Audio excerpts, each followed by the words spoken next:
सभी आत्मीय बंधुओं को सादर प्रणाम और बहुत बहुत स्वागत आज की इस प्रज्ञा लॉज की मीटिंग में। और इससे पहले हम मीटिंग को आगे बढ़ाएं, मैं रिक्वेस्ट करूंगा सिस्टर वसुमती अग्निहोत्री जी से कि वो अपने आप को अनम्यूट करके यूनिवर्सल प्रेयर के साथ इस मीटिंग की शुरुआत करें।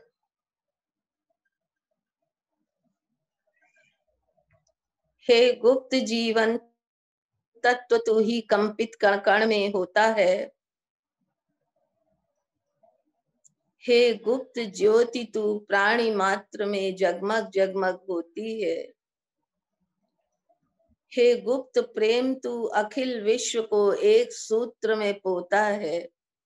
जो जन करे एकत्व का अनुभव तुम्हारे साथ में, जाने अतः वह है परस्पर एक सबके साथ।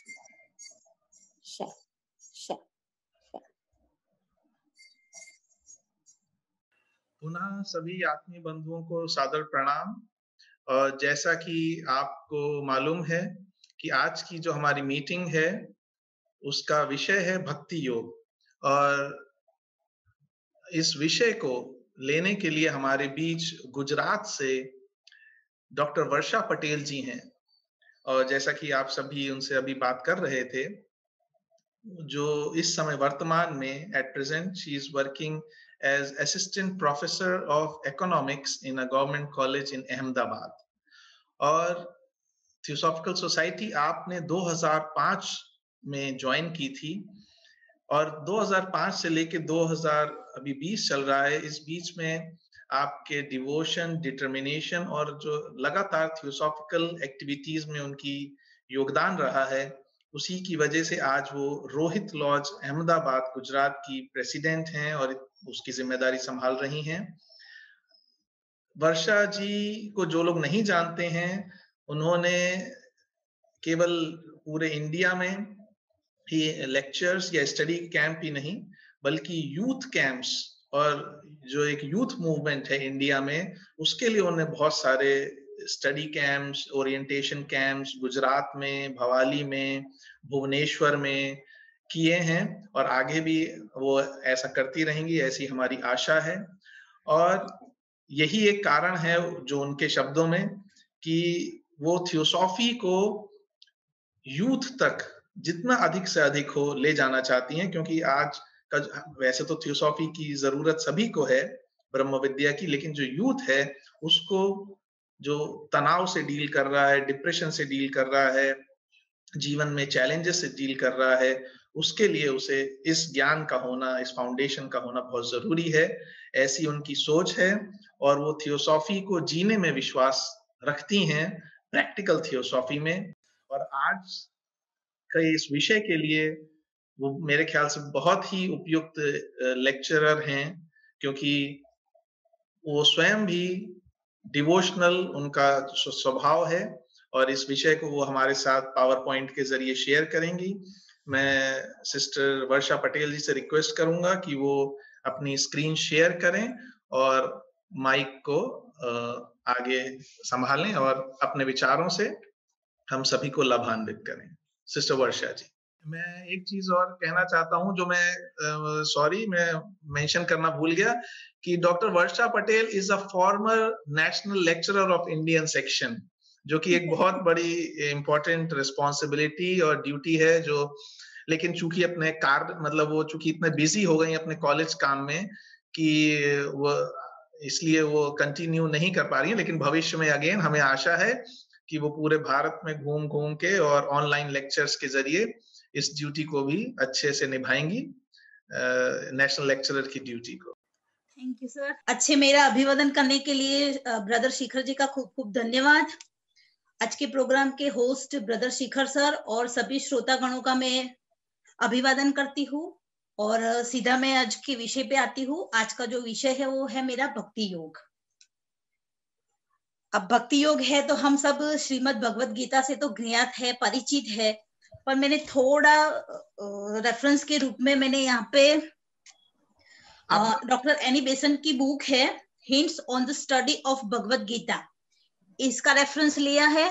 स्वामी विवेकानंद की बुक है भक्ति योग, इसका भी मैंने रेफरेंस लिया है। और हमारी जो श्रीमद् भगवत गीता है, छोटी सी बुकलेट है, इसका मैंने यहाँ पे रेफरेंस के रूप में यूज किया है।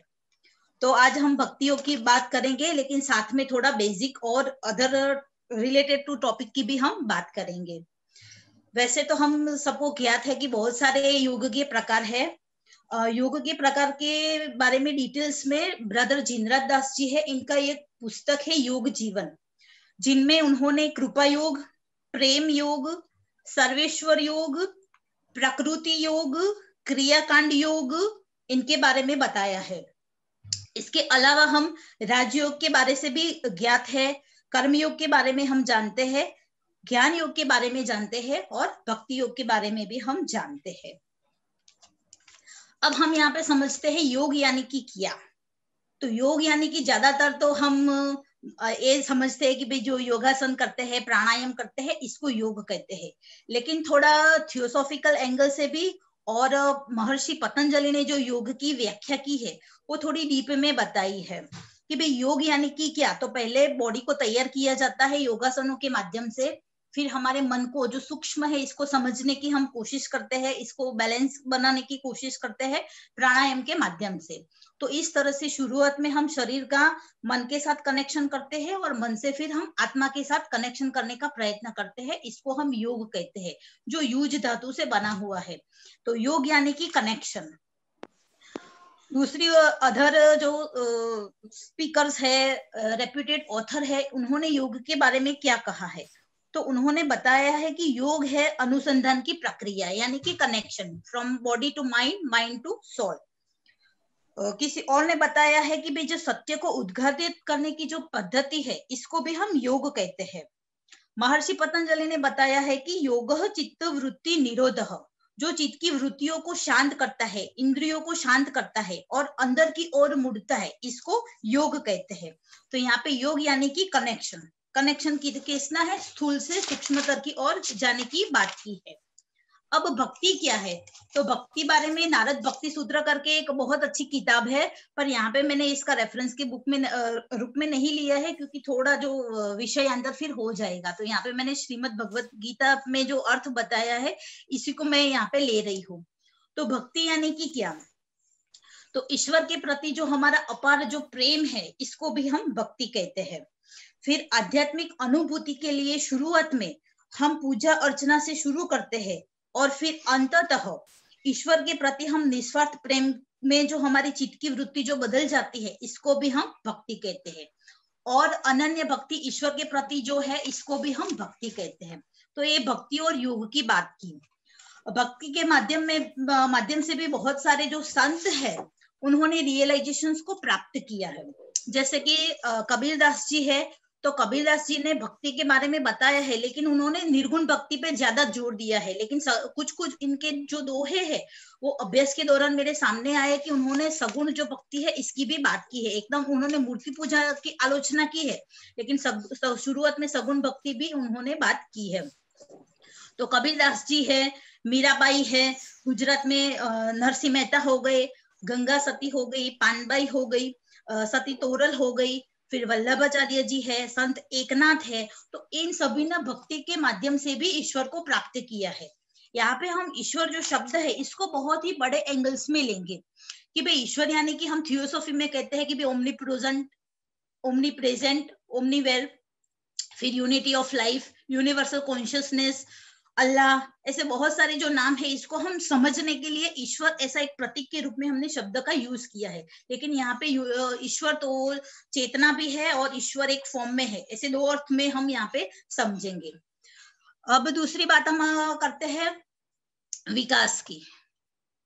तो हम यहाँ पे मैंने स्लाइड बताई है जो डॉक्टर एनी बेसेंट ने अपने हिंट ऑन श्रीमद् भगवत गीता में शेयर किया है। तो हम शुरुआत में हम थियोसॉफिकल सोसाइटी में तो खास करके बताया जाता है विकास क्रम के सिद्धांत। तो हम जब शुरुआत में विकास की निचली अवस्था में होते हैं, फिर धीरे धीरे हम ऊपर की ओर, आत्मा की ओर प्रगति करते हैं। तो इन 3 प्रकार की जो स्टेज मैंने जो स्लाइड में बताए हैं, इनमें से हम गुजरते हैं। तो बात एक ही है, लेकिन हमको आफ्टर ऑल हमारा जो गोल है वो क्या है, ईश्वर का जो स्वरूप बताया है, वो जो मैंने नीचे बताया है, वहां इसको हमें प्राप्त करना है। यहाँ पे मैंने फिर बोलती हूँ, ईश्वर यानी कि universal consciousness, Chaitanya, form and formless, ऐसा हम समझेंगे, लेकिन मैं एक प्रतीक के रूप में बार बार ईश्वर शब्द का ही मैं यहाँ पे प्रयोग करूंगी। तो अब बात आती है कि क्या सिर्फ भक्ति योग के माध्यम से ही हम ईश्वर को या यूनिवर्सल कॉन्शियसनेस को प्राप्त कर सकते हैं? तो ना, ऐसा नहीं है। हम कर्म के माध्यम से भी ईश्वर को प्राप्त कर सकते हैं, ज्ञान के माध्यम से भी प्राप्त कर सकते हैं, मंत्र तंत्र के माध्यम से भी हम ईश्वर को प्राप्त कर सकते हैं। लेकिन जो सामान्यतः भारत में जो सामान्यतः जो जन समुदाय जानता है, वो 3 मार्गों के माध्यम से इस मुक्ति का जो मार्ग है, जिसको हम बुद्धत्व या लिबरलाइजेशन या मोक्ष कहते हैं, तो 3 मार्ग जो है वो भारत में सामान्यतः जन समुदाय जानता है, जिसे हम कर्म मार्ग या कर्म योग कहेंगे, भक्ति मार्ग या भक्ति योग कहेंगे, और ज्ञान मार्ग या ज्ञान योग कहते हैं। तो यहाँ पे एक मैं घटना शेयर करती हूँ कि भाई एक व्यक्ति है जो करीब करीब मृत्यु की शैया पर लेटा है, और अभी मरेगा कभी मरेगा, मतलब अब आज मरेगा अभी मरेगा, मतलब कि बहुत ही इसकी मृत्यु की जो क्षण है वो बहुत ही नजदीक है। तो अब इसके आस पास में एक डॉक्टर भी खड़ा है, इसकी जो वाइफ है वो भी खड़ी है, फिर ये जो आदमी है वो बहुत ही पर्सनालिटी, इसकी रेप्यूटेड पर्सन है, तो एक पत्रकार भी खड़ा है, और एक चित्रकार भी। ये लास्ट वाली जो क्लिक है, डेथ की जो प्रोसेस है, इसको वो अपने चित्र में उतारना चाहता है, तो एक चित्रकार भी खड़ा है। घटना एक है कि एक एक व्यक्ति की मौत हो रही है। तो अब इसकी जो वाइफ है, इसकी स्थिति क्या होगी? तो वो वाइफ, जब पति इसका जो नियर एंड डियर मृत्यु की शैया पर है, तो वाइफ को आजू बाजू की परिस्थितियों का कुछ भान नहीं है। इसको ऐसा लगता है कि पति के साथ साथ इसका भी डेथ हो रहा है, मतलब वाइफ अपने हस्बैंड के साथ खुद डेथ के प्रोसेस में से गुजर रही है, वो छाती पीट के रो रही है, बहुत ही आक्रांत और अंदर से रुदन कर रही है। फिर डॉक्टर है, वो बार बार इसकी जो नाड़ी है, वो पेशेंट की नाड़ी को बार बार चेक करता है कि भी कब क्षण आएगी, क्या स्थिति है पेशेंट की। तो डॉक्टर के लिए एक बॉडी है। फिर जो पत्रकार है वो तो चाहता है कि भाई जल्दी कब ये मामला है खत्म हो जाए, और फिर इसका जो रिपोर्टिंग है वो अपने में ऑफिस में कर लूं और यहाँ से निकलूं। फिर चित्रकार है, वो तो जल्दी से इस डेट की जो प्रोसेस है, मतलब कि इसके जो रेप्यूटेड पर्सनालिटी है, तो इसके चेहरे पे जो मृत्यु के बाद की जो स्थिति है, इसको कब अपने चित्र में उतारे, इसके लिए वो वेट कर रहा है। तो यहाँ पे घटना एक ही है मृत्यु की, लेकिन सभी आसपास के जो लोग हैं वो एक ही घटना को अलग अलग तरीके से, वो इसको, जिसका कनेक्शन जितना ज्यादा है, जिसका कनेक्शन जितना दूर है, और अपनी अपनी पोस्ट के हिसाब से वो इस घटना को, मृत्यु की घटना को महसूस कर रहे हैं। तो इस तरह से हम भी अलग अलग, कोई फीमेल बॉडी में है, कोई मेल बॉडी में है, कोई बूढ़ा है, कोई युवान है, कोई अभी विकास क्रम में पीछे है, कोई आगे है। तो इस तरह से हमारी जिस प्रकार की जितनी डेवलपमेंट की जहाँ की प्रोसेस में हम यहाँ पे खड़े हैं, फिर साथ में हमारा जो एटमोस्फियर है, कौन सी ज्ञाति में हमने जन्म लिया है, कौन सी योनि में हमने जन्म लिया है, कौन सी प्रधान मुख्य जाति में हमने जन्म लिया है, हमारे आजू बाजू की परिस्थिति किस प्रकार की है, इसके हिसाब से हम इस जो विकास क्रम की जो प्रोसेस है इसको समझते हैं, और अंदर से हमारा जो डेवलपमेंट का जो ग्रोथ है, वो जो कौन सी कगार पे खड़ा है, तो इस हिसाब से हम कोई भी, हम as a soul, as a body, हम कोई एक मार्ग को पसंद करते हैं, जिसे हम कर्म मार्ग कहेंगे, कोई ज्ञान मार्ग कहेगा, और कोई भक्ति मार्ग का मार्ग कहेगा। तो इसके हिसाब से मार्ग एक ही है, लेकिन हमारा जो विकास क्रम की जो हमारी जो स्टेज है, इसके हिसाब से हम अलग अलग मार्गों का चयन करते हैं। तो यहाँ पे भक्ति मार्ग की हम ज्यादा प्रमुखतः बात करेंगे, पर भक्ति मार्ग है तो इसमें कर्म और ज्ञान की बात आएगी, ऐसा नहीं होगा। कर्म होगा तो इसमें ज्ञान और भक्ति की बात आएगी, ऐसा नहीं होगा। तीनों जो मार्ग है वो तीनों एक दूसरे के साथ जुड़े हुए हैं, एक के बिना तीनों अधूरे हैं। जैसे एक पक्षी है, तो इसकी आईज है और इसकी टेल है और 2 इसकी पंख है, तो इस 2 पंख के साथ और अपनी जो टेल है इसके माध्यम से वो बैलेंस कर पाता है। तो इस तरह से हम ज्ञान मार्ग, भक्ति मार्ग और कर्म मार्ग तीनों का बैलेंस करके भी हम ईश्वर की तरफ आगे बढ़ सकते हैं। या तो कोई एक तत्व को, या कोई योग, या कोई एक मार्ग को पसंद करके भी हम ईश्वर की तरफ आगे बढ़ सकते हैं। तो यहाँ पे हम पहला जो स्टेज है वो यहाँ पे देखेंगे, सत्य, रजस और तम। तो जब हम विकास की शुरुआत की जो कगार पे खड़े होते हैं, तो ये जो ट्रायंगल है वो थोड़ा उल्टा है। जैसे कि हम बोलते हैं ना कि हमारा जो सोलर प्लेक्स है यानी कि मणिपुर चक्र है, वहां पे जो हमारी जो शक्ति है, ईश्वरीय या डिवाइन जो फोर्स है, वो अभी उल्टा है, यानी कि हम इसको बोलते हैं कि सोया हुआ है।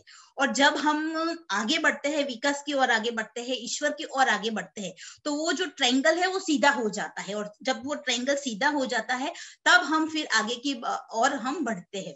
तो शुरुआत में हमारी जो शक्ति है वो सुषुप्त अवस्था में पड़ी हुई है, इसीलिए ये जो ट्रायंगल है एज ए सिंबल के रूप में उल्टा बताया है। फिर इसमें 3 गुण या प्रकृति के 3 तत्वों की बात की है, जिसे हम सत, रजस और तम कहते हैं। तो हम जब विकास की शुरुआत की अवस्था में होते हैं तब हमारा तमस ज्यादा होता है, यानी कि हम सोए हुए होते हैं, जंगली अवस्था में होते हैं। हालांकि हम विकास क्रम की सिद्धांत को जानते हैं, इसलिए कैसे हम मिनरल किंगडम्स में से हम प्लांटेशन किंगडम में आते हैं, प्लांटेशन किंगडम में से हम कैसे एनिमल किंगडम में आते हैं, और एनिमल किंगडम में से कैसे हम ह्यूमन किंगडम में आते हैं, तो ये सब हम जानते हैं। लेकिन ह्यूमन किंगडम में आने के बाद भी हम शुरुआत की जो स्टेज की बात करें तो इसमें हमारा जो तम है वो ज्यादा है। तम यानी कि तमस, अंधकार, यानी कि आलस। हम पड़े रहते हैं, जब हमें भूख और प्यास लगती है तभी हम इसकी खुराक की शोध में जाते हैं। तो शुरुआत में इस स्टेज में आते हैं, फिर हजारों लाखों साल गुजरते हैं, फिर हम रजस के स्टेज में आते हैं जिसमें एक्टिविटीज ज्यादा है।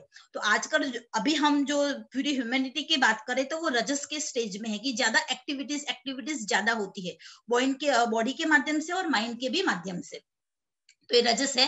फिर लास्ट में आता है सत, कि जब हम प्रामाणिक बनते हैं, सच्चाई के रास्ते पे चलते हैं, भलाई का कार्य करते हैं, सेवा का कार्य करते हैं, ईश्वर क्या है, हम क्यों इस पृथ्वी पर आए हैं, ऐसे कुछ बौद्धिक सवालों की तरफ हम आगे बढ़ते हैं, तब हमारे अंदर जो सत प्रधान है वो तत्व ज्यादा उजागर होता है। फिर इसके बाद हम एक सेकंड वाले जो स्टेज है जिसमें हम मानवीय चेतना या जीवात्मा के स्वरूप में रूप में आते हैं, तो जिसमें फिर हमारा जो तमस है वो क्रिया यानी कि कर्म में कन्वर्ट होता है, हमारा जो रजस है वो ज्ञान में कन्वर्ट होता है, और जो सत्य है यानी कि जो इच्छा है वो हमारी भक्ति में कन्वर्ट होती है। तो अभी हम रजस के स्टेज में ज्यादातर है, सत्य वाले भी है, लेकिन हर व्यक्ति के अंदर तमस, रजस और सत्य का जो है वो तीनों गुण इसमें काम करेंगे। लेकिन मैंने आगे बोला कि जिस प्रकार के से हमारे डेवलपमेंट की स्टेज होगी, इसके हिसाब से किसी में तमस ज्यादा होगा और रजस और सत्य कम होगा, किसी में रजस ज्यादा होगा यानी कि वो एक्टिव होगा, इसमें आलस जैसा मतलब कि तमस का जो गुण प्राधान्य है वो बहुत कम होगा, और कोई सत व्यक्ति होगा तो जिसमें रजस और तमस थोड़े कम हो गए, वो सत प्रधान यानी कि ईश्वर और भलाई के मार्ग पे वो चलने वाला होगा। तो हम सभी के अंदर तीनों प्रकृति गुण काम करते हैं, लेकिन हमारी जो डेवलपमेंट की अवस्था है इसके हिसाब से जो गुण है वो इसके हिसाब से प्लस और माइनस होते रहते हैं। तो इस तरह से तीनों तत्वों की हमें रियलाइजेशन के लिए तीनों तत्वों की हमें जरूरत है। हम ये नहीं कह सकते हैं कि तमस खराब है या सत ज्यादा अच्छा है या रजस अच्छा नहीं है। तो ये हम समझने के लिए मैंने 3 प्रकृति के गुणों को मैंने यहाँ पे सपोर्ट लिया है। फिर बाद में जब ईश्वर की तरफ कुछ क्वेश्चंस करते हैं कि हम मतलब कि जब हम संसार से थक जाते हैं यानी कि प्रवृत्ति करते करते हम थक जाते हैं, डॉक्टर एनी बेसेंट ने बताया है कि जब आदमी मतलब जब हम ईश्वरीय अंश से अलग हो जाते हैं तब हम नीचे की ओर आते हैं, फिर इसके बाद हम डेवलप की और फिर से हम इसी ईश्वर में की तरफ हम डेवलप करते हैं यानी कि हम ऊर्ध्वारोहण करते हैं। तो तब हम ज्यादा प्रवृत्तिशील होते हैं यानी कि रजस प्रधान होते हैं। तो अब जब हम प्रवृत्तिशील होते हैं, अनेक जन्मों का हम अनुभव लेते हैं, फिर बाद में हम थक जाते हैं, इस जन्म और मरण के जो चक्र है इसे थक जाते हैं, ज्यादा दुख और झेलते हैं, ज्यादा कष्ट झेलते हैं। फिर हमें अंदर एक स्पार्क होता है कि भाई इन सबसे कब हमें मुक्ति मिलेगी, तब हमारे अंदर एक सीड डेवलप होता है मुक्ति का। मुक्ति यानी कि ईश्वर चैतन्य और की ओर या अपने आप को जानने की जो इच्छा है, और जो जन्म चरण का मरण का जो दुखद चक्र है इसमें निकलने की इच्छा। तो तब हम सत में आते हैं और एक इच्छा एक डेवलप करते हैं। तब हमारी जो सेकंड स्टेज में हमारी जो चेतना है वो जीवात्मा के स्वरूप में आती है। फिर इसमें हम अलग अलग मार्गों में कार्य करते हैं, फिर कोई एक कौन सा मार्ग ज्यादा अच्छा है, कौन सा मार्ग मतलब कम डेवलपमेंट वाला है, इस तरह से हर व्यक्ति अपनी अपनी एनवायरमेंट की ओर अपने कर्मों के हिसाब से और कितने इसको ईश्वर और अपने आप को जानने की कितनी बर्डिंग डिजायर है, इसके हिसाब से वो अनेक जन्मों में अलग अलग मार्गों में वो भटकता है। फिर इसके बाद कोई पर्टिकुलर एक मार्ग को वो चयन करता है, फिर इनमें वो कहीं जन्म गुजारता है, फिर वो ईश्वर का जो स्वरूप है सत चित आनंद, इसमें वो आता है। तो जब वो सत चित और आनंद के मार्ग में की तरफ जब अग्रसर होता है, तब डॉक्टर एनी बेसेंट कहते हैं कि वो जो आत्मा है वो निवृत्ति मार्ग में आता है। अब निवृत्ति मार्ग में ऐसा है, ऐसा नहीं है कि हमें कोई कार्य नहीं करना है, निवृत्ति मार्ग में भी प्रवृत्ति है। प्रवृत्ति मार्ग में जब नीचे आते हैं तब इसमें निवृत्ति नहीं है, लेकिन निवृत्ति मार्ग में जब हम आते हैं और फिर इसमें हम प्रवृत्ति करते हैं, प्रवृत्ति यानी कि अलग अलग प्रयत्न करते हैं, कर्म के माध्यम से करते हैं, ज्ञान के माध्यम से करते हैं और भक्ति के माध्यम से कर सकते हैं।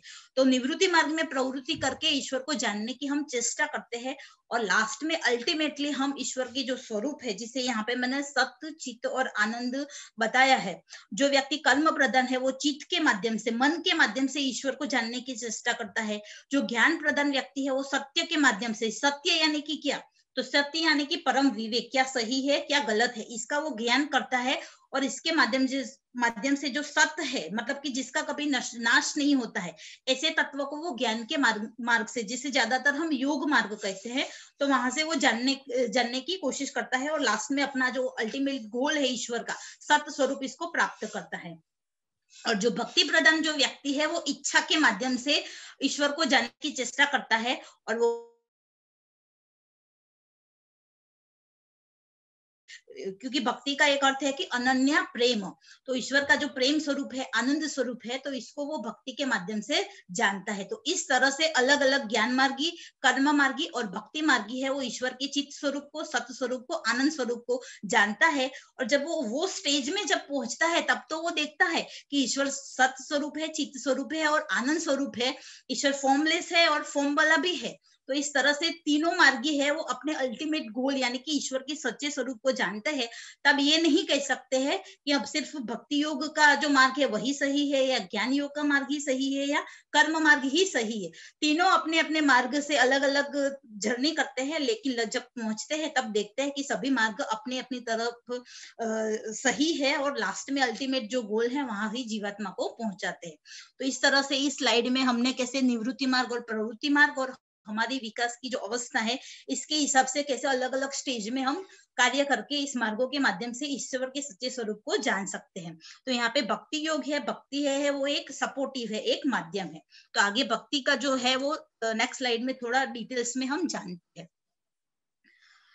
अब भक्ति की हमने बात की, तो भक्ति यानी कि ईश्वरीय अनन्य स्वरूप या अनन्य प्रेम।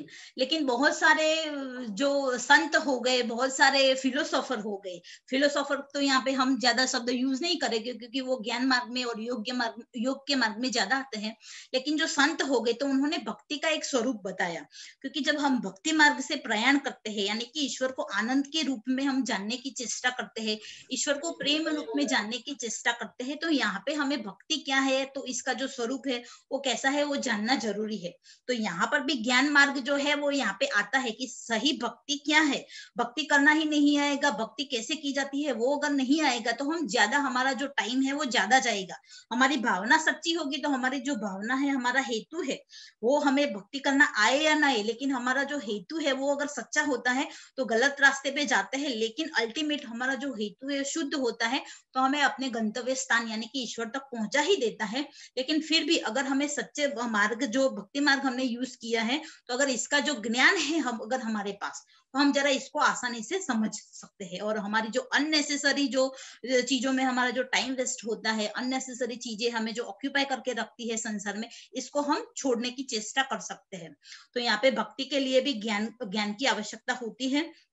फिर जो भक्ति करता है वो मंजीरा या कुछ इंस्ट्रूमेंट लेके एक कोने में बैठा नहीं जाता है। मीराबाई है, नरसिंह मेहता है, उन्होंने भी संसार में रहकर ही भक्ति की है, यानी इसमें कर्म की भी बात आती है। तो इस तरह से भक्ति में ज्ञान मार्ग और कर्म मार्ग भी समाहित है। अब यहाँ पे हम देखेंगे कि भक्ति का स्वरूप कैसा है। तो दो प्रकार की भक्ति की बात की है, अपरा भक्ति और परा भक्ति, यानी कि सगुण भक्ति और निर्गुण भक्ति। अब जो हमारा जो अभी पर्टिकुलर ह्यूमन का जो स्टेज है, शिखर जी बराबर है? बराबर है ना? हाँ हाँ जी जी जी। ओके। तो अभी हम ह्यूमैनिटी के जिस स्टेज की करार पे पहुंचे, तो यहाँ पे हम पराभक्ति या निर्गुण के माध्यम से ईश्वर को जानने की चेष्टा ज्यादा करते हैं। लेकिन शुरुआत में अगर हम अपराभक्ति यानी कि सगुण भक्ति को भी अगर जान ले तो पराभक्ति में एंटर करने में हमें थोड़ी आसानी होगी। जैसे कि रामकृष्ण परमहंस है, तो वो काली के बड़े उपासक थे। तो हमने देखा कि उन्होंने, हालांकि रामकृष्ण परमहंस ऐसे है कि उन्होंने 64 विद्याएं, तंत्र मार्ग, मंत्र मार्ग से भी ईश्वर को प्राप्त किया जाता है, ऐसे उन्होंने खुद पे प्रयोग किया था। लेकिन मुख्यतः वो काली के भक्त थे, तो वो भक्ति के मार्ग से ईश्वर को यानी कि काली के स्वरूप के जाना। तो ऐसा हम कह सकते हैं कि रामकृष्ण परमहंस भी ईश्वर के परम भक्त थे। तो उन्होंने शुरुआत में अपरा भक्ति का सहारा लिया था। यानी कि अपरा भक्ति यानी कि क्या, तो अपरा भक्ति में हम सगुण ईश्वर को इसके गुण के साथ हम जानते हैं। ईश्वर को एक फॉर्म में हम एक प्रतीक में बांधते हैं। यानी कि कोई कृष्ण भगवान को की मूर्ति शुरुआत में पूजा करता है, कोई राम की प्रतिमा के रूप में पूजा करता है, कोई काली की पूजा करता है, मतलब कि देवी शक्ति की पूजा करता है। तो शुरुआत में अपरा भक्ति में हमें एक सपोर्ट चाहिए, एक फॉर्म चाहिए, यानी कि ईश्वर की एक प्रतिमा चाहिए। फिर ईश्वर कैसा होता है, इसके लिए यहाँ पे उन्होंने सगुण भक्ति किया है। तो ईश्वर दैवी संपत्ति श्रीमद् भगवत गीता में बताया है ईश्वर के दैवीय गुणों को बारे में, जिसमें हम दैवी संपत्ति कह सकते हैं। तो ईश्वर ऐसा हमेशा अच्छा, दयावान, करुणावान, ऐसे ऐसे शब्दों से ही नवाजा है। तो जो ईश्वर को हम शुरुआत में अपरा भक्ति में एक फॉर्म के साथ और एक गुण कि ईश्वर हमेशा अच्छे अच्छे गुणों के भंडार से ही भरा हुआ है, तो ऐसे गुण के साथ हम सगुण भक्ति की आराधना करते हैं। अब दोनों यहाँ पे अपरा भक्ति और पराभक्ति दोनों अपनी अपनी जगह पे परफेक्ट है। ऐसा नहीं कह सकती कि अपरा भक्ति अच्छी है और पराभक्ति अच्छी नहीं है, नहीं। शुरुआत में अगर जल्दी से आगे बढ़ना है तो दोनों को समझना जरूरी है। तो रामकृष्ण परमहंस ने बताया था, इवन श्रीमद् भगवत गीता में भी बताया है, जहां यहाँ पे मैंने नीचे एक श्लोक 12वें अध्याय का 5वां श्लोक लिया है, जिसका भावानुवाद ऐसा है कि भाई इस पथ में कठिनाई ज्यादा है, जो अव्यक्त में चित लगाएगा शुरुआत में, मतलब कि भक्त, तो वो कैसे आसक्त हो पाएगा। तो इसीलिए देहधारियों के लिए अव्यक्त को प्राप्त करना कठिन है शुरुआत में, इसलिए प्राप्त करना कठिन है तो हमें अपरा भक्ति का सहारा लेना चाहिए भक्त को। तो अपरा भक्ति में शुरुआत में रामकृष्ण परमहंस ने काली की जो पूजा है वो मूर्ति के फॉर्म में की थी। फिर इसके बाद इनकी जो अवस्था है वो देखा, तो इनके जो गुरु थे वो तोतापुरी वहां पे आए और फिर उन्होंने जो सच्ची काली का स्वरूप क्या है, तो उन्होंने ध्यान के माध्यम से उन्होंने एक प्रयोग करवाया था, और इसके माध्यम से उन्होंने पराभक्ति का, मतलब कि निर्गुण भक्ति का भी परिचय रामकृष्ण परमहंस से करवाया। यानी कि उन्होंने सगुण ब्रह्म और निर्गुण ब्रह्म, ये भी हम बात यहाँ पे कर सकते हैं। तो सगुण ब्रह्म से निर्गुण ब्रह्म तक रामकृष्ण परमहंस को तोतापुरी कैसे ले गए थे। तो शुरुआत में जब तोतापुरी रामकृष्ण से मिले तो वो देखा कि वो तो काली की भक्ति में कैसे मस्त है, काली की मूर्ति को और काली देवी को ही अपना ईश्वरीय मतलब मानते हैं, और इनकी जो अवस्था है वो निर्गुण ब्रह्म को प्राप्त करने की भी है। तो गुरु फिर उनको ध्यान में बैठाता है और फिर बोलता है कि अपने आज्ञा चक्र पर आप काली की जो मूर्ति है इसका मतलब आप देखो, काली की जो मूर्ति है इसको ईश्वर के रूप में इस पर ध्यान करो, और फिर जब मैं कहूँ तब एक मन रूपी तलवार से, कुछ लोग कांच का टुकड़ा भी बोलते हैं, कुछ लोग तलवार भी बोलते हैं, कि अपनी मन रूपी तलवार से बहुत बड़ी हिम्मत करके इस काली की मूर्ति का आप खंडन कर दो, यानी कि इसका विनाश कर दो। तब यही बीच में बाधा है वो निर्गुण ब्रह्म की ओर ले जाने के लिए। तब आप ईश्वर का यानी कि काली का सच्चा जो स्वरूप है, अभी आप प्रकृति में हो, जब देवी शक्ति की बात आती है तब वो हम प्रकृति यानी कि माया हो, तब आप माया से मायातीत मायापति को जान पाओगे, जिसे हम निर्गुण ब्रह्म कहेंगे। तो बोले कि अपने मन की तलवार से इसको जब काटोगे तभी आप इसको प्राप्त करोगे। फिर लास्ट में राम कृष्ण परमहंस बहुत प्रयत्न करते हैं और लास्ट में फिर वो बोलते हैं कि नहीं, तोतापुरी कहते हैं तो कुछ वजूद तो होगा, चलो ना मूर्ति का खंडन करते हैं। तो एक बार फिर वो डट के बैठ जाते हैं और अपनी मन रूपी तलवार से जब तोतापुरी आज्ञा चक्र पर छूते हैं तब वो अंदर से काली की मूर्ति का तलवार से खंडन करते हैं, और तब जाके इस फॉर्म में से निकल के वो जो सच्ची काली का जो देवी गुण है, ईश्वर का जो स्वरूप है, वो न मतलब प्रकृति से पर है, जाति से पर है, गुण से पर है, बियॉन्ड थिंग्स है, मतलब की तो वो निर्गुण ब्रह्म को प्राप्त कर सकते हैं। तो यहाँ पे रामकृष्ण परमहंस का उदाहरण लिया, जिन्होंने अपरा भक्ति और पराभक्ति दोनों के माध्यम से सगुण ब्रह्म निर्गुण ब्रह्म दोनों को जाना। तो ये भक्ति का एक सच्चा स्वरूप है। लेकिन शुरुआत में अगर इस मार्ग से कोई भक्त जा रहा है तो अपरा भक्ति का सहारा लेगा तो इसमें कोई गलत बात नहीं होगी। वर्षा जी, अपरा भक्ति जो आप अपना वीडियो भी ऑन कर लीजिए, आपके लोहा एक्सप्रेशंस भी हम तक सब तक पहुंच जाएंगे। अच्छा सर, मुझे मालूम नहीं था। Okay, sorry sorry. तो जो अपरा भक्ति है, तो अपरा भक्ति के बहुत सारे है, वो यहाँ पे मैंने बताया है कि भाई जो नवधा भक्ति हमारे गुजरात में जो गंगा सती हो गई, पानबाई हो गई, तो मैं इसको मैडम ब्लेवेट्स्की की स्टेज में बराबर रखना चाहूंगी, क्योंकि इनके जो भजन है वो गुजराती में है, लेकिन वो जो भजन की गरिमा है, जिसमें भक्ति की भी बात आती है, ज्ञान की बात आती है, समाधि की बात आती है, मैडम ब्लेवेट्स्की ने जो सीक्रेट डॉक्ट्रिन्स में जो बोला है, वो सारी बातें इनके भजन में आती है। तो उन्होंने नवधा भक्ति की बात की है। एक भजन है इनका कि भाई नवधा भक्ति में निर्गुण रहवू रे, ना रखवू अंतर में अभिमान। बहुत सारे इनके मन के रिलेटेड और भक्ति के रिलेटेड भजन है। तो ये जो नवधा भक्ति है वो अपरा भक्ति का ही एक स्वरूप है, जिसमें हम देखते हैं कि भाई ये 9 स्टेज है, वो मैंने श्लोक भी लिया है और नीचे इसके जो स्टेज है वो भी बताए हैं। जैसे कि श्रवण करना, तो शुरुआत में स्टेज में जब हम कथा सुनने जाते हैं, खास करके महिलाएं ज्यादा जाती है, जेंट्स भी जाते हैं, तो जो श्रवण करते हैं ईश्वर के बारे में, हम कथा के माध्यम से, कीर्तन के माध्यम से इसके भजनों को सुनते हैं, तो श्रवण भी नवधा भक्ति का एक प्रकार है।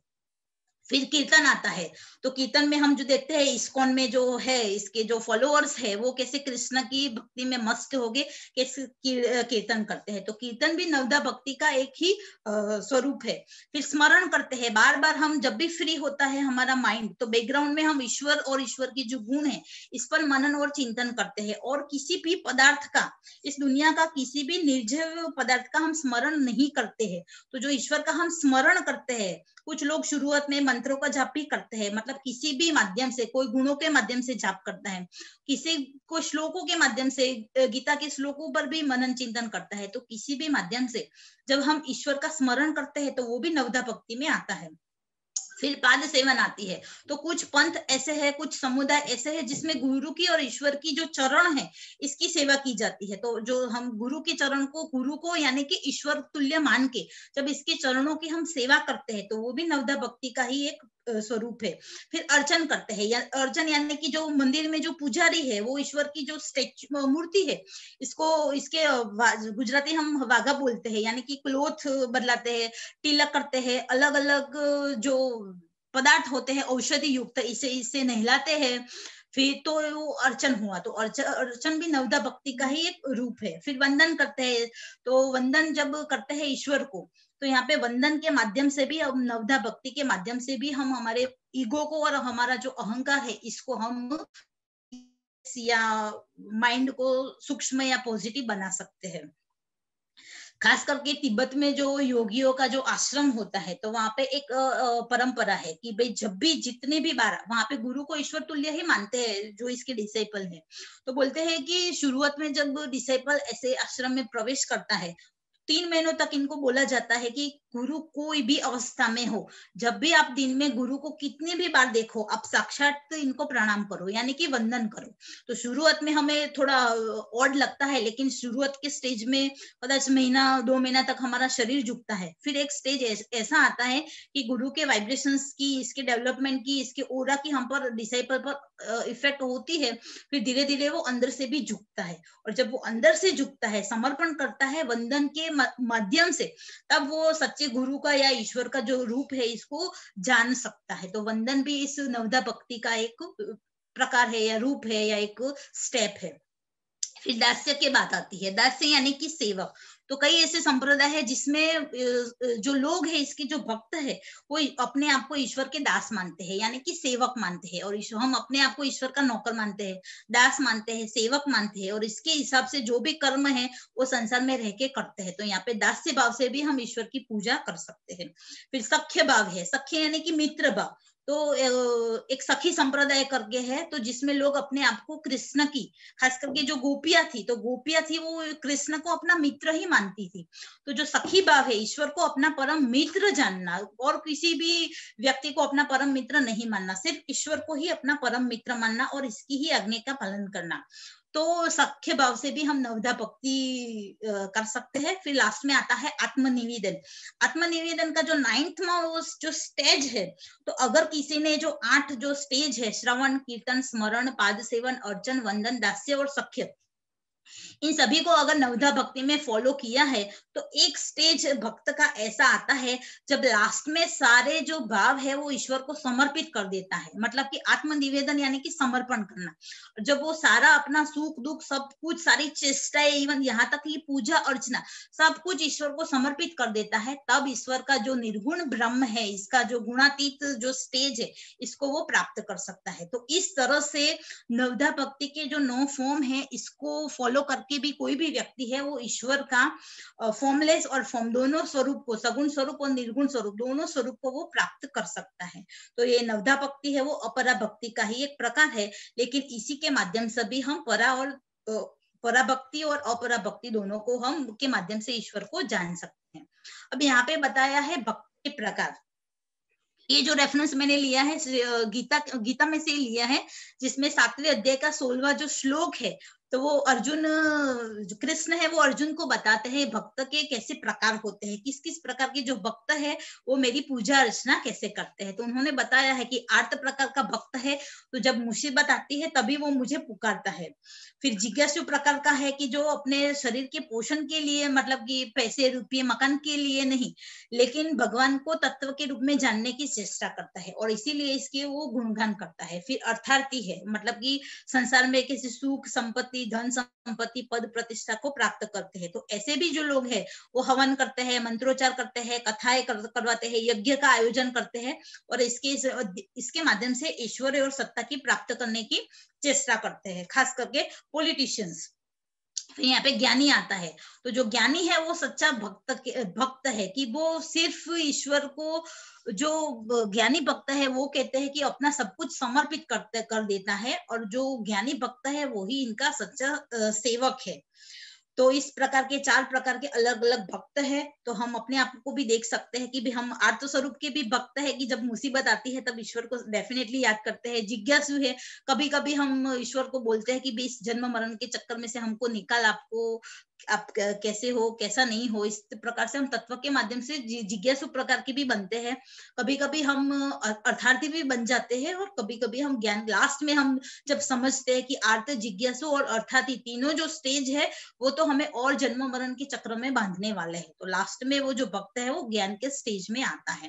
तो ज्ञान के स्टेज में जब आता है तो वही गीता में बताया है कि मेरा सच्चा भक्त है, वही मुझे अपने जो गुह्य तत्व से है इसके माध्यम से मुझे चाह सकता है। तो यहाँ पे हमने भक्त के प्रकार बताए। भक्त के प्रकार के बाद भक्त के जो लक्षण है वो कैसे होने चाहिए, यानी कि जो भक्ति का मार्ग है वो हम ऐसा समझते हैं। अब तक इवन मैं भी देखा जब इस टॉपिक को लिया तब मुझे लगा एकदम सिंपल इजी होगा, अच्छे से मैं ले पाऊंगी, पर लेकिन जब इसका थोड़ा मैंने रीडिंग किया तब देखा कि भी ये भी कर्म मार्ग से या योग मार्ग से कुछ छोटा नहीं है। इसमें भी बहुत कुछ हमें करना पड़ता है, बहुत कुछ, यानी कि अपने आप को डेवलप करना पड़ता है। तो जो गीता में इसके जो लक्षण बताए हैं भक्त के लक्षण, तो कैसे भक्त के लक्षण होंगे, तो वो ईश्वर के जो सच्चे 2 प्रकार के जो स्वरूप है इसको प्राप्त कर सकते हैं। तो यहाँ पे मैंने जो श्लोक लिए हैं, श्लोक इसीलिए मैंने लिए हैं ताकि रेफरेंस के रूप में एक, जिसका संस्कृत अच्छा है वो अच्छे से रीडिंग कर सकता है। तो 12वें अध्याय का 2nd जो श्लोक है वो मैंने लिया है, तो जिसमें हम श्रद्धा की बात करते हैं कि जो श्रद्धालु है व्यक्ति कि भाई ईश्वर है या ईश्वर नहीं है, ऐसा नहीं है, ईश्वर है ही है। और शुरुआत में वो पर्टिकुलर फॉर्म के रूप में है, जैसे राम भगवान है, कृष्ण भगवान है, तो फॉर्म के रूप में है, ईश्वर है, ऐसा दृढ़ विश्वास को मानता है। तो जो श्रद्धालु है वो भक्त का एक लक्षण है कि जो भक्त है वो श्रद्धालु प्रकार का होना चाहिए। शिखर जी टाइम है ना अभी, या थोड़ा सिंक्रोनाइज करूं? जी जी जी, अरे नहीं, आप बोलिए दीदी। अच्छा फिर इसके बाद नीचे के जो श्लोक है इसमें त्याग की बात आती है। तो त्याग यानी कि परम समर्पण, हर प्रकार के सुख का, दुख का, हर प्रकार की धन संपत्ति वैभव का जो त्याग करता है सिर्फ और सिर्फ ईश्वर के लिए। तो जो त्यागी प्रकार का जो भक्त है तो वो भी एक भक्त का प्रमुख लक्षण है। तो इस तरह से मैंने इस श्लोक में प्रमुख कुछ लक्षण की मैंने बात की है। इसके बाद गीता में 12वें अध्याय में 13वां और 14वां जो श्लोक है वो भी बताता है कि भक्त कैसा होना चाहिए। तो भगवान कृष्ण अर्जुन को बताते हैं कि जो सभी जीवों के प्रति मैत्रीपूर्ण है, यानी कि इसका कोई भी इस संसार में कोई दुश्मन नहीं है, कोई इसका खराबी करता है। जैसे कि मीराबाई को जहर दिया गया था, भक्त कवि नरसिंह मेहता के जो लोग थे, इनकी बीवी थे, बच्चे थे, इवन स्वयं नरसिंह मेहता को भी कितना लोगों ने प्रताड़ित किया था, तो भी इसके अंदर सब में ईश्वर बसता है, सब में मेरा राम बसता है, ऐसा मैत्रीपूर्ण की चित्त की जिसकी अवस्था है, तो ऐसा व्यक्ति है वो भक्ति करने के लिए योग्य है। फिर करुणाशील है सभी के अंदर, सभी जीवों के प्रति, सिर्फ मनुष्य के लिए नहीं, प्राणी मात्र के लिए इसका जो हृदय है वो करुणा से भरा हुआ है, तो ऐसा भक्त है वो ईश्वर को प्रिय होता है। फिर बोलता है कि जो मैं, मी एंड माई के जो विचार है, जिससे हम, हमारा जो अहंकार है, जो ईगो है वो बलिष्ठ होता है, तो बोलते हैं कि मी एंड माई का जो विचार है इससे वो परे हो जाता है, मतलब कि मन की अवस्था को जल्दी से क्रॉस कर देता है। एक वैसे बोला जाए तो भक्ति का जो मार्ग है, जिसमें खास करके अपरा भक्ति का जो मार्ग है, वहां बोलते हैं कि बहुत ही सुलभ और सहज है। रामकृष्ण परमहंस ने भी बताया था कि अभी जन समुदाय रजस के स्टेज में है और साथ में डार्क फोर्स भी है, और जितना व्हाइट फोर्स काम करता है इतना डार्क फोर्स भी काम कर सकता है। तो अगर कोई काली की उपासना करता है, इस मतलब कि जो नवधा भक्ति है, यानी कि जो सगुण भक्ति है, इसका सहारा लेता है, तो जो जीव है वो ईश्वर को जल्दी से प्राप्त कर सकता है। दूसरा कि भक्ति का जो मार्ग है इसमें पतन होने की कोई मतलब गुंजाइश ही नहीं है। भक्त का ऐसा नहीं कह सकते कि पतन होता है, जबकि हम कर्म के माध्यम से या ज्ञान के माध्यम से, ज्ञान मार्ग यानी कि योग या राजयोग की हम बात करते हैं, तो इसमें सिद्धियां बहुत आती है, तो इसके कारण भक्त का जो है वो मतलब कि सॉरी जो शिष्य है इसका पतन होने की संभावना ज्यादा होती है। बहुत सारे ऐसे लोग हैं, हम हमारे थियोसॉफी के लिटरेचर है, जैसे कि the path and the masters है, फिर वॉइस ऑफ द साइलेंस है, जिसमें मैडम ब्लेवेट्स्की ने बताया है कि किस प्रकार से फर्स्ट और सेकंड खंड में उन्होंने बताया कि किस प्रकार के सिद्धियों के चक्कर में आगे जो व्यक्ति है वो कैसे डाउन हो जाता है। तो यहाँ पे भक्ति का जो मार्ग है, तो इसमें पहले से ही जो भक्त है वो ईश्वर के गुणगान का ही चिंतन करता है, एक फॉर्म को ही अपने माइंड के बैकग्राउंड में रखता है और सब कुछ इसको अर्पित करता रहता है। तो इसके लिए वो फर्स्ट स्टेज में ही वो मी एंड माई से परे हो जाता है, तो इसी के कारण वो अहंकार रहित हो जाता है। क्योंकि कोई भक्त है वो ऐसा नहीं कह सकता कि मैं भक्ति करता हूँ इसलिए ज्यादा अच्छा हूँ, दूसरे अच्छे नहीं है। यहाँ पे इसका जो अहंकार के जो स्टेज है वो होता ही नहीं है। क्यों? क्योंकि जो भक्त है वो ईश्वर को कैसे यहाँ पे मानेगा, तो अपने हार्ट सेंटर से मानेगा। तो हार्ट सेंटर है वो हमारा प्रेम और करुणा का सेंटर, इसीलिए यहाँ पे जो अहंकार है वो यहाँ पे नहीं आएगा। तो यहाँ पे जो मतलब कहने का मतलब है कि जब भक्ति का सहारा लेते हैं और भक्ति और योग दोनों का हम समन्वय करते हैं, तो यहाँ पे हम अहंकार रहित फर्स्ट स्टेज में ही डिसेबल रहता है और गिरने की इन शॉर्ट की संभावना कम रहती है।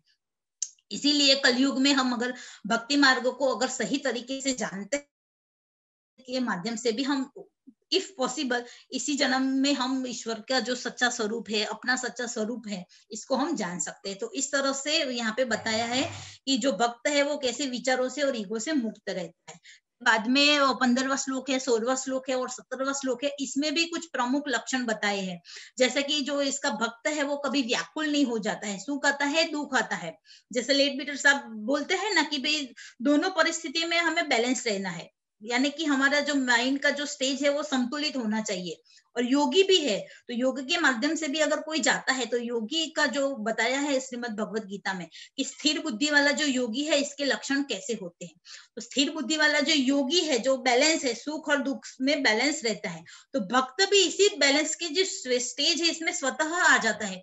इसके लिए इसको कोई योग की, प्राणायाम की या पर्टिकुलर प्रकार के कर्म करने की इसको आवश्यकता नहीं रहती है। यहाँ पे वो बहुत ही इजी वे में वो इस स्टेज में आ जाता है। वो ईश्वर को जब सब कुछ समर्पित कर देता है तब वो व्याकुल और परेशान नहीं होता है। अब व्याकुल और परेशान नहीं होता है तो इसका जो माइंड है, इसका जो चित्त है, वो कभी भी मतलब कि ज्यादा वाइब्रेट्स वगैरह नहीं होता है, इसको डिस्टर्बेंस नहीं करता है। तो जो व्याकुल नहीं होता है, सभी परिस्थितियों में सम रहता है, तो वो जो भक्त है वो हर्ष, ईर्ष्या, भय और उद्वेग से आसानी से मुक्त रह सकता है। और ऐसा मुक्ति वाला जो भक्त है वो कृष्ण को बहुत ही प्रिय है। फिर सेकंड वाले श्लोक में बताया है वो जो भक्त है वो शुद्ध प्रकार का और दक्ष प्रकार का होता है। तो यहाँ पे प्योरिटी की बात आती है। डॉक्टर एनी बेसन की एक बुक है कि भाई हमारे जो 7 शरीर है और इसका purification, 7 body and it's purification.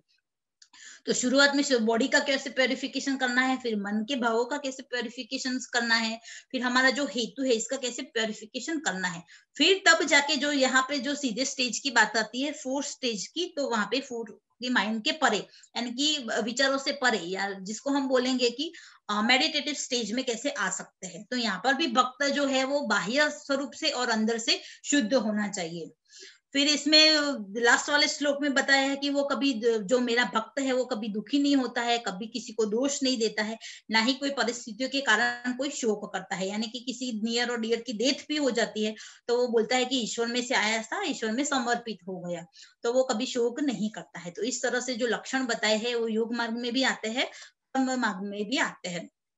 Last वाले जो श्लोक है इसमें भी बताया है 19वां और 20वें श्लोक में कि भाई वो सभी के शत्रु और मित्रों के प्रति सामान्य होता है, सुख और दुख के द्वंद्वों से पर होता है, अपमान और मान इसके लिए समान है।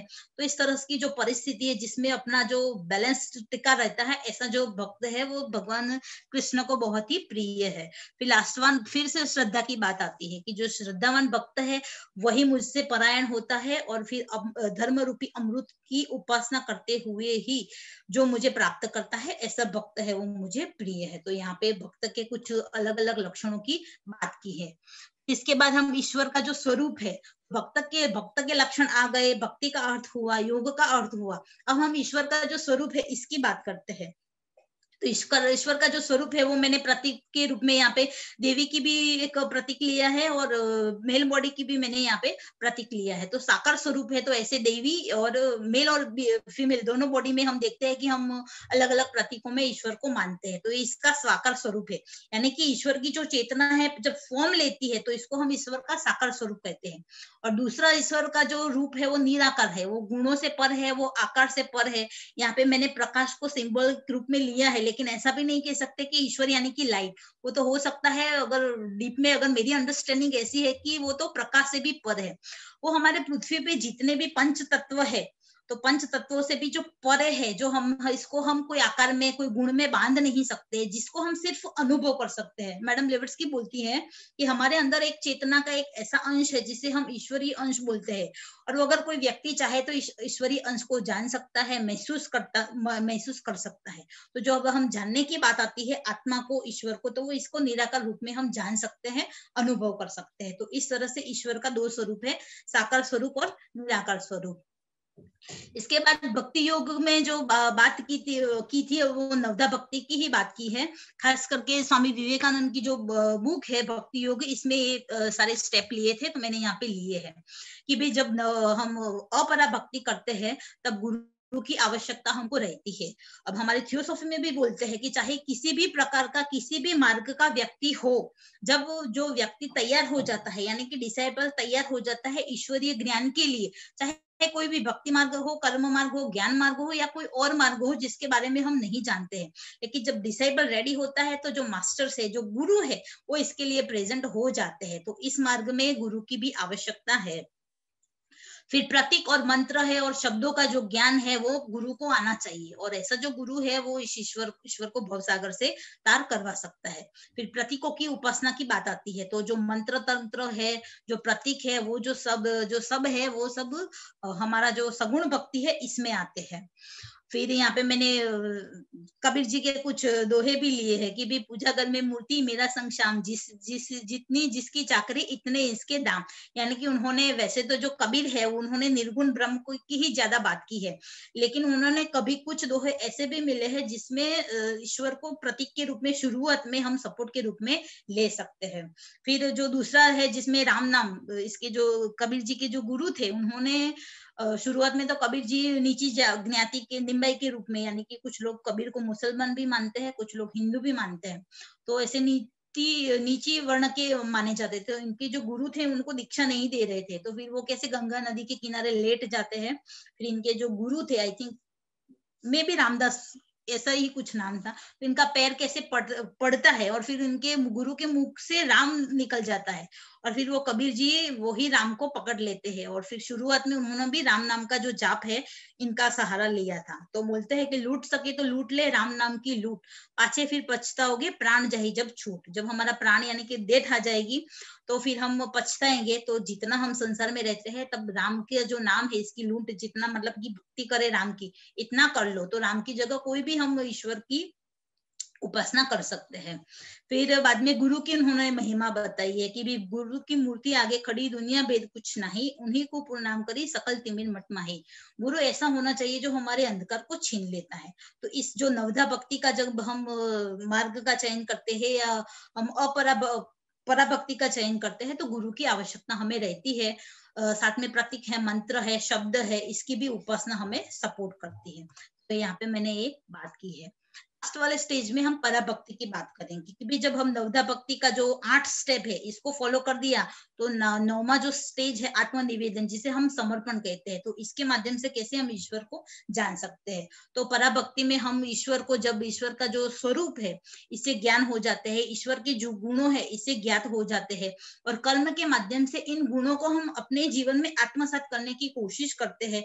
फिर एक बाद हम एक स्टेज ऐसा आता है जिस इवन स्वयं कृष्ण भगवान ने भी गीता में बताया है कि जब भक्त है वो तैयार हो जाता है फिर इसके बाद भक्त का किसी भी बाह्य पदार्थ में कोई आकर्षण नहीं रहता है, तो भक्त के लिए मैं भी इस पदार्थ में से मेरा अपना जो आकर्षण है इसको मैं खींच लेता हूँ।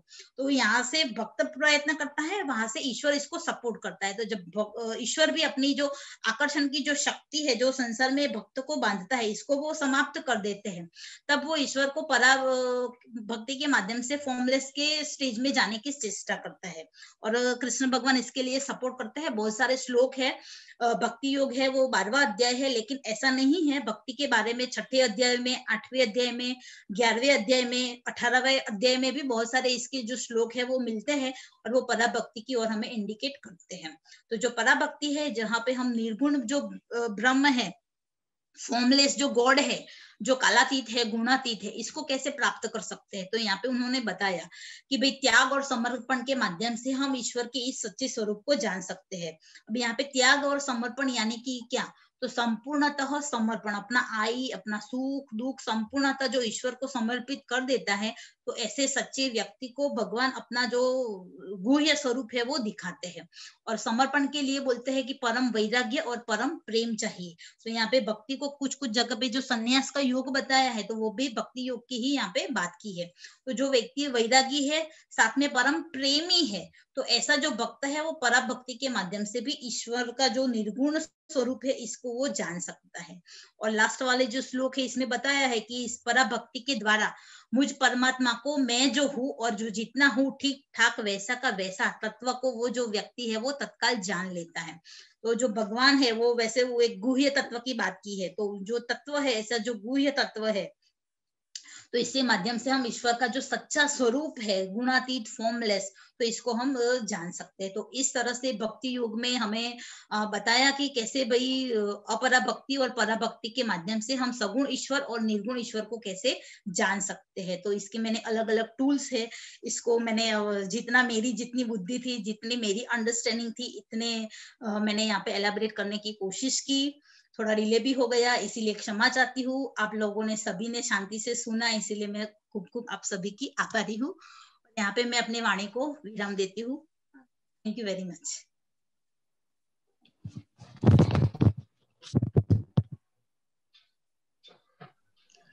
बहुत बहुत धन्यवाद सिस्टर वर्षा पटेल जी, इतने विस्तार पूर्वक आपने विवेचन किया भक्ति योग के बारे में।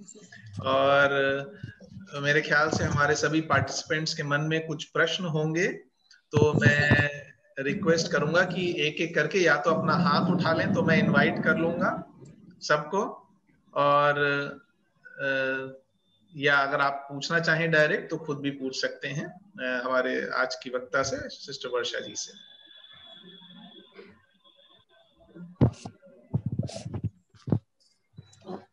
सर बोलिए। मैं इतने अच्छे प्रेजेंटेशन के लिए वर्षा जी को बधाई देना चाहती हूँ। बहुत बढ़िया प्रेजेंटेशन था और शायद ही कोई आयाम या दृष्टि छोटी हो बेटा, और आगे भी आप और बहुत आगे बढ़े, ऐसी हमारी शुभकामना है आपके लिए। Thank you. Okay, thank you sister Vasumati ji. और brother Chakit Swaroop Arya ji has raised a hand. हाँ तरल जी, आता हूं मैं आपके पास। ब्रदर चकित जी, आप भी पूछ सकते हैं अनम्यूट करके। जी जी, बहन वर्षा जी को बहुत बहुत धन्यवाद। बहुत ही अच्छा और बड़ा आपने सबको समाहित किया, सारे ही बिंदुओं को। बहुत ही अच्छा लगा सगुण और निर्गुण भक्ति में। मेरा भी स्वयं का जानते बूझते हुए भी 15 सालों से मैं निर्गुण भक्ति से ज्यादा अभी भी भक्ति मार्ग में ही अपने आप को फंसा हुआ कहूंगा, कृष्ण भक्ति में खास तौर से महसूस करता हूँ। और इस बारे में बहुत डिस्कशन भी हो गए हैं, और जानते बूझते भी जब व्यक्ति करता है तो कोई स्ट्रांग फोर्स होता है। तो मेरा आपसे एक प्रश्न है बहन जी, जैसे आपने कहा कि ये ग्रेजुएट करते हैं लोग सगुण भक्ति से निर्गुण भक्ति में, डायरेक्ट सगुण निर्गुण भक्ति में जाना कहीं ना कहीं कष्ट प्राय हो सकता है, लेकिन बहुत से ऐसे लोग हैं जो द्वैत सिस्टम में बिलीव करते हैं, जैसे कि इस्लाम। वो पहले दिन से ही अल्लाह को मानते हैं। बच्चा जब 1 साल का 1.5 साल का होता है तो उसे प्रारंभ से ही निर्गुण भक्ति का शिक्षा दी जाती है, और वो उनके हिसाब से वो कंफर्टेबल भी रहते हैं। जहाँ की मेरे अपने व्यक्तिगत बात करूं तो मुझे बचपन से, क्योंकि रामकृष्ण भक्ति के बारे में बताया गया और मैं सगुण भक्ति में इस समय मेरे अनुभव भी है कुछ, कि जहाँ भगवान कृष्ण मुझे साक्षात महसूस हुए, हमारे लिए अवश्य ये एक मुश्किल बात है। लेकिन ये सिद्धांत के तौर पे बोलना कि निश्चित रूप से निर्गुण भक्ति सगुण भक्ति के बाद ही कंफर्टेबल है, ये कहाँ तक बिल्कुल एक निष्पक्ष भाव से कहा जाए, क्या ये आवश्यक है? क्या व्यक्ति, जैसे मुस्लिम बच्चे होते हैं पहले दिन से ही निर्गुण भक्ति में रहते हैं, क्या ये आसान क्यों नहीं है? संभव तो है, आपने भी कहा, लेकिन ये आसान क्यों नहीं? आपने एक शब्द इस्तेमाल किया कि आसान तो निर्गुण से सगुण से निर्गुण में जाना ही। ये मेरा प्रश्न बहुत दिनों से मुझे तंग कर रहा है बहन जी, प्लीज। मैं भी सर एक अभ्यासी हूँ और एक जिज्ञासु हूँ। जितना मेरी अंडरस्टैंडिंग होगी इसके हिसाब से मैं जवाब देने की चेष्टा करूंगी। अब जब हम हिंदू धर्म में, अब जब कोई बच्चा जन्म लेता है अपने कार्मिक लिंग के हिसाब से, डेवलपमेंट सोल की ग्रोथ के हिसाब से, तो इसके लिए दोनों प्रकार को समझना आसान हो जाता है। लेकिन अगर कोई जो बच्चा है वो मुसलमान के घर में जन्म लेता है, तो इसकी कार्मिक लिंग कैसी है, इसकी परिस्थिति कैसी है, फिर वहां इनके जो मौला है तो इनके माध्यम से इनको कैसा ज्ञान मिलता है, इसके हिसाब से वो डायरेक्ट निर्गुण जो भक्ति है, निर्गुण जो अल्लाह है, इसको जानने की चेष्टा कर सकता है। और इस्लाम में इसके लिए अलग अलग सिद्धांत बताए हैं, जैसे कि बहुत सारे ऐसे सिद्धांत है, जैसे कि संगीत का सहारा नहीं लेना है, मांस मंदिरा से दूर रहना है, ऐसे बहुत स्त्रियों के बारे में ऐसे बहुत सारे। फिर इतने ईश्वर को 3 बार तो नमाज, यानी कि 5 बार या कभी 3 बार तो हमें ईश्वर को याद करना ही करना है। तो फिर इनकी जो बाग है वो मतलब पुकारी जाती है। तो अगर ये वो जो व्यक्ति है वो पहले से उन्होंने जो इवन इनकी जो मुसलमानों की जो होती है, जिसको हम शायद दरगाह बोलते हैं, तो वहां भी कोई ईश्वर का कोई प्रतीक नहीं होता है। तो इसके माध्यम से इनके धर्म में ये जानने की, बताने की चेष्टा की जाती है कि ईश्वर है वो कोई प्रतीक के रूप में या कोई आकार के रूप में नहीं बंधा हुआ है। ईश्वर सब जगह है, यानी कि कण कण में ईश्वर का वास है। इसलिए ईश्वर सब जगह है। इस बात को हम जान के कोई भी ऐसा कार्य न करे जिससे हमें पाप लगे या ईश्वर के, अल्लाह के खिलाफ हो। तो पहले से ही इनको ये बताया जाता है कि अल्लाह है, इसकी जो रूह है वो सब जगह है। अगर हम गलत काम करेंगे तो जब हमारा डेथ होगा, यानी कि वो कयामत का दिन होगा, तब हमारे जो कर्म है इसका हिसाब लिया जाएगा। इसीलिए यहाँ पे अल्लाह को सब जगह है, वो निर्गुण के रूप में सब जगह व्याप्त है, और हमें इसीलिए अल्लाह सब जगह है, तो इसके लिए हमें कोई खराब कार्य नहीं करना चाहिए। तो इसके हिसाब से वहां पहले से ही कोई सगुण का प्रतीक नहीं लिया है, सीधा निर्गुण की ही बात की है, यानी कि वो सब जगह है और सब जगह है ऐसा मान के ही हमें अच्छे कर्म करने चाहिए, ऐसा मैं मानती हूँ। नहीं बहन जी, आप सही कह रही हैं, लेकिन मेरा प्रश्न था कि मौलवी के पास तो बहुत बाद में जाएगा बच्चे का, जब उतना दिमाग खुलेगा। लेकिन जब बच्चा बहुत छोटा होता है, मैं 2 या 3 साल के बच्चे बात कर रहा हूँ, तो उसका प्रारंभिक परिचय तो माता जी ही कराती हैं, चाहे वो हिंदू माता हो या मुस्लिम माता हो या क्रिश्चियन माता हो। तो उनको तो बहुत कम शब्दों में बच्चे को बताना होता है कि ये सर्वशक्ति क्या है। वो नियम कानून की बात अपनी जगह है कि नमाज पढ़ें या हम हवन करें और ये सब क्रियाकलाप और जो रिचुअल्स हैं वो करें, कर्मकांड। परंतु जो प्रथम परिचय बच्चे का होता है, जो माता जी अक्सर कराती हैं, चाहे वो हिंदू माता हो या मुस्लिम माता हो, उस समय बहुत कम शब्दों में बच्चों को बता पाती हैं। तो ये प्रिंसिपल, मेरा जो प्रश्न था वो यही था कि आपकी दृष्टि में, जैसे आपने कहा कि वो आसान है सगुण से निर्गुण में जाना और डायरेक्ट निर्गुण में जाना कठिन है, तो वो कठिनता का स्तर क्या सिर्फ हिंदुओं के लिए ही है, मुस्लिमों के लिए आसान कैसे? ये तो समस्त मानव जाति के लिए है ईश्वर। तो ये मेरी बहुत क्यूरियोसिटी रही, लेकिन आपने फिर भी बहुत अच्छा मुझे एक्सप्लेन किया। मैं प्रयास करूंगा कि मैं इसको आत्मसात कर पाऊँ। बहुत बहुत धन्यवाद बहन जी। Thank you Varsha ji, thank you Chakit ji. लेकिन हम लोग आते हैं उसमें एक चीज हम लोग और बाद में भी डिटेल में बात कर सकते हैं। देखिए इस्लाम धर्म में भी देखिए बहुत सिंबोलिज्म आ गया है। बच्चे को भी जब बचपन से वो ऐसा नहीं कहते हैं कि जब अल्लाह जी के बारे में बताते हैं तो वो कोई नहीं है, वहां भी मक्का मदीना की फोटो यूज करते हैं या 786 नंबर है या किसी ना किसी तरीके से कोई इमेज इसलिए इस्तेमाल की जाती है क्योंकि हम लोगों का शायद जो माइंड है अभी वो एब्स्ट्रैक्ट थिंकिंग में उतना डेवलप नहीं है। मैं इंडिविजुअल्स की बात नहीं कर रहा हूँ, एक जनरलाइजेशन के तौर पे। तो कॉन्क्रीट जो थॉट है उसको हम शायद ज्यादा जल्दी पकड़ लेते हैं, इसलिए वो उन्होंने कहा। हालांकि हाँ, सभी के लिए इमेज को देखना इजी है और जो है नहीं उसको इमेजिन करना थोड़ा मुश्किल हो जाता है। Thank you Varsha ji, thank you Chakit ji. I invite brother Taral Munshi ji for his question और उसके बाद हम लोग सिस्टर अबान पटेल के पास जाएंगे।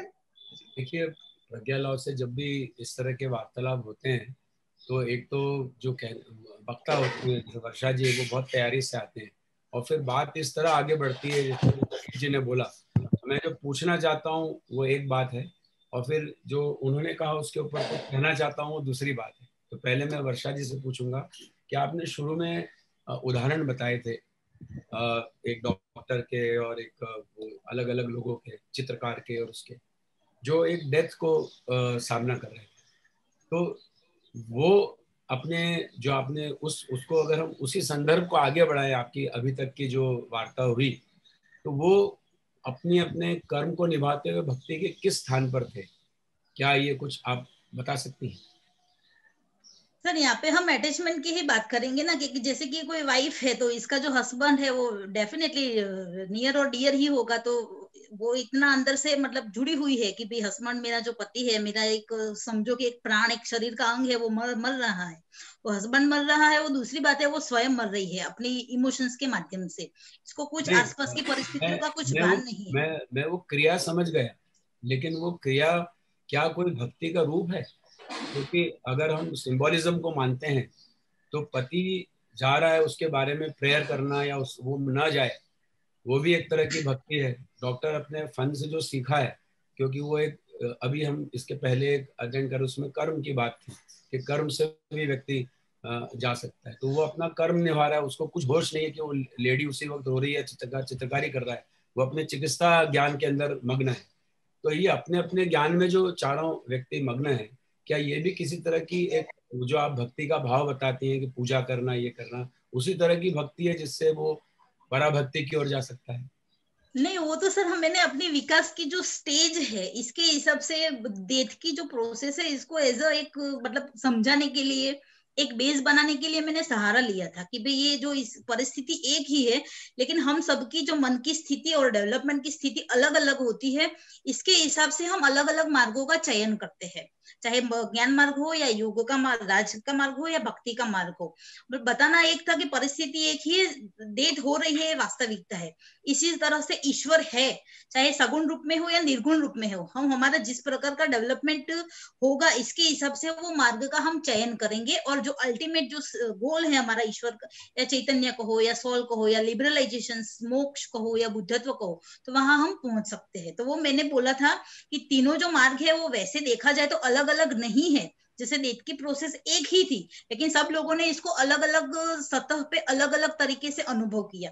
इस तरह से मार्ग चाहे कितने भी अलग अलग होंगे, लेकिन सभी मार्ग हमें ले जाते हैं ईश्वर की ओर ही ले जाते हैं। तो इसके लिए मैंने वैसे एज ए सिंबॉलिकल रूप में वो बताया था। ठीक है, thank you brother Taral Munshi ji, thank you sister. मैं भी कुछ कहना चाहती हूँ शिखर जी। हाँ जी, मैं कुछ कहना चाहती हूँ। हाँ हाँ हाँ, जी जी। अभी भी किसी ने प्रश्न किया था कि कैसे मुस्लिम फैमिली में शुरू से ही माँ छोटे बच्चे को 2-3 साल में कैसे निर्गुण की ओर ले जाती है। एक्चुअली जो छोटा बच्चा होता है उसको कुछ शिक्षा देने की जरूरत नहीं होती, वो जो कुछ परिवार में देखता है वो उसको फॉलो करता है, चाहे वो हिंदू परिवार हो, चाहे क्रिश्चियनिटी हो, चाहे जुडाइज्म हो, चाहे जोरेस्ट्रियन हो, उसको किसी ज्ञान की आवश्यकता नहीं होती। परिवार में जो कुछ देखता है उसको फॉलो करता है। और हिंदू परिवार में भी जैसे बहुत अच्छी बात कही शिखर जी ने कि जो 7 से 86 नंबर है वो सिंबल है, वो भी तो सगुण है। खानकाह में जाते हैं, दरगाह में जाते हैं, ताजिया निकालते हैं, नमाज पढ़ते हैं, अपना वो करते हैं, रोजा इफ्तार करते हैं, वो सब सिंबॉलिक है। तो वो कहते हैं ईश्वर अल्लाह सर्वशक्तिमान है, क्योंकि धर्म का जब उदय होता है तो पर्टिकुलर टाइम एंड स्पेस में किस फिलॉसफी की आवश्यकता होती है उसके अकॉर्डिंग वो उसका ओरिजिन होता है। तो जो वो प्रश्न था कि नहीं वो निर्गुण कैसे सिखा देते, तो निर्गुण नहीं सिखाते, वो कुछ नहीं सिखाते। परिवार में जो कुछ होता है उसको वो फॉलो करता है बच्चा। और फिर जब बच्चा बड़ा होता है, जब उसका विकास जैसा जिसका, चाहे हिंदू फैमिली हो चाहे मुस्लिम फैमिली हो, जैसा जैसे उसका विकास होता है, इवोल्यूशन के जिस स्टेज पे पहुंच जाता है, तो वो जो क्रिया कर रहा है, जो जो जो कर्मकांड कर रहा है, जो रिचुअल कर रहा है, उसका वो अंततः उसका इनर मीनिंग सीख ले जाता है। कि कुरान में भी कहा है कि 2 बातें, इल्म सीना और इल्म सफीना। तो इल्म सीना जो हृदय प्रसूत ज्ञान है वो आम लोगों के लिए नहीं है, और इल्म सफीना यानी एक बड़ा मार्ग, जैसे बौद्ध धर्म में है हीनयान और महायान, तो एक बड़ा मार्ग। तो इल्म सीना इल्म सफीना, तो जो इल्म सीना है यानी जो निर्गुण मार्ग है, वो धीरे धीरे धीरे धीरे वो उसको जज्ब करता है। और पूरा सूफी मार्ग इसी ज्ञान, इसी विचारधारा को लिए हुए। तो ये तो प्रश्न ही नहीं उठता कि एक माँ एक 2-3 साल के बच्चे को कैसे निर्गुण सिखाती, वो कुछ नहीं सिखाती। जो परिवार में जो रिचुअल्स हो रहे हैं उसको फॉलो करता है, और उसका वह बच्चा इवोल्यूशन के स्टेज पे जहां पहुंचेगा तो अपने आप उसकी मीनिंग निकालेगा, अपने आप अर्थ निकालेगा। चाहे वो हिंदू फैमिली है, भक्ति मार्ग में हम हम कहाँ जानते हैं कि हम नारियल क्यों चढ़ाते हैं, हम फूल क्यों चढ़ाते हैं, हम कंबल पे क्यों बैठते हैं? क्या हमने कभी सोचा इसका क्या वैज्ञानिक दृष्टिकोण है? बस हम रिचुअल करते हैं कि हम कंबल पे इसलिए बैठते हैं कि जब हम पूजा करें, मंत्र पढ़ें, तो हमारी जो एनर्जी जो हमने गेन की है वो गुड कंडक्टर ऑफ उससे जमीन में ना चली जाए, हमारी एनर्जी हमारे पास रहे। तो ये सब जो है वो रिचुअल्स हम करते हैं, और अल्टीमेटली जब हम बड़े होते हैं, हमें समझ में आता है, तो हम अपने हिसाब से उस चीज को डील करते हैं। तो बस मैं इतना ही कहना चाहती हूँ, और शिखर जी की बात को मैंने आगे बढ़ाने के लिए बात कही।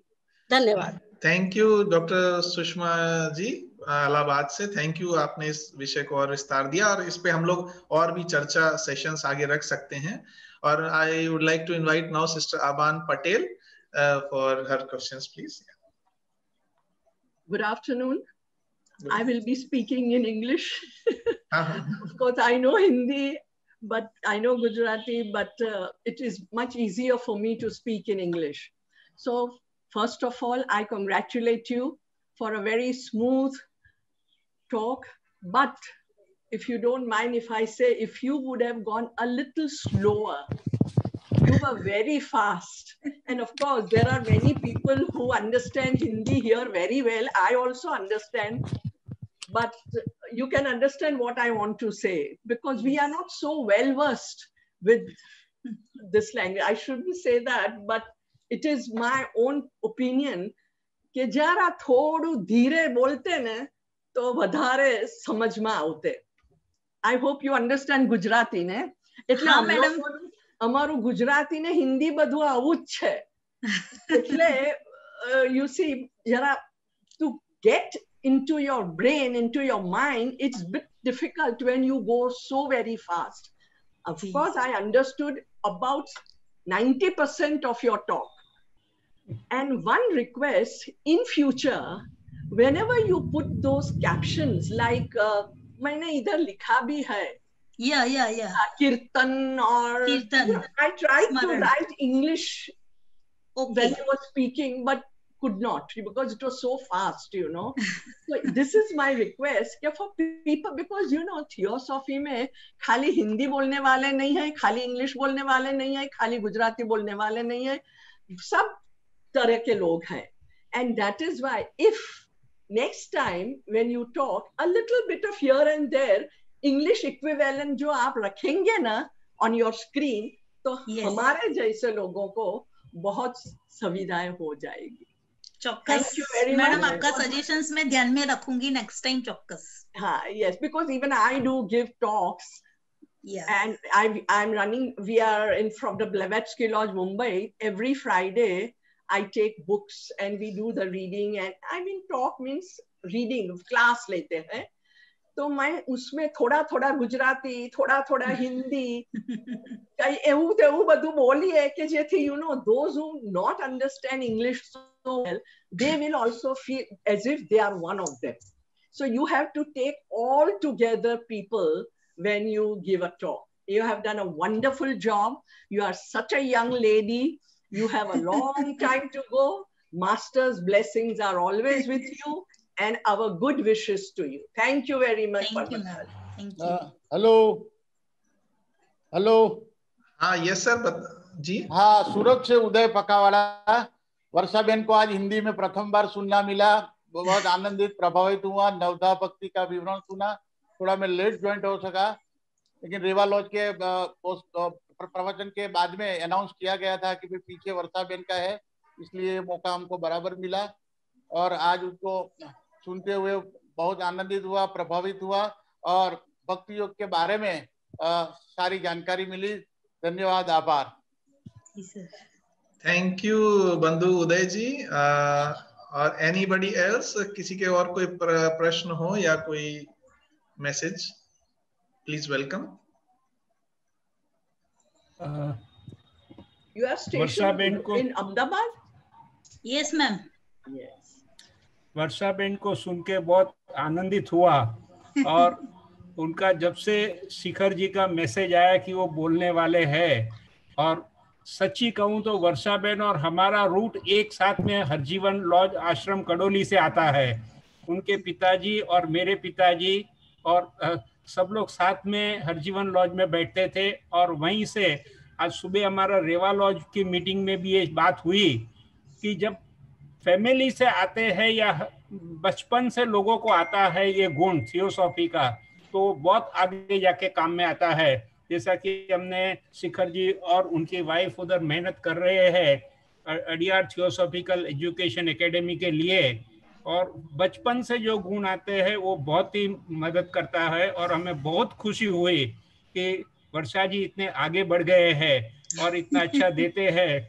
और जीवन में कोई ना कोई तो आएगा प्लस माइनस, जब शुरुआत करते हैं तो हमको मिस्टेक मिलती है. और सिस्टर अबान पटेल का भी खूब खूब आभारी हूँ. उन्होंने जो आपको बताया हो अच्छा बताया है कि ताकि आप स्लोली जा सको तो लोगों, क्योंकि ये कॉन्शियस होते हैं. हिंदी में मेरे ख्याल से फर्स्ट टाइम इतने बड़े प्लेटफॉर्म पे बोल रही थी वर्षा जी, नहीं तो हमेशा उनको गुजराती में सुनते हैं. तो होता है, लेकिन आप काफी आगे बढ़ेंगे, उसमें कोई दो राय नहीं है. Thank you very much, Shikhar ji also. Thank you, Shikhar. You have conducted the whole show very well and hope to get the information through हमारा विनायक भाई जी से. हाँ बिल्कुल बिल्कुल. I will share the PowerPoint. जब वर्षा जी से मैं रिक्वेस्ट करूंगा तो हम सबके साथ शेयर करेंगे. Thank you, brother Vinayak ji, sister Aban ji. Anybody else? कोई प्रश्न हो किसी के या कोई संदेश हो या कोई एडिशन हो? Anybody is most welcome.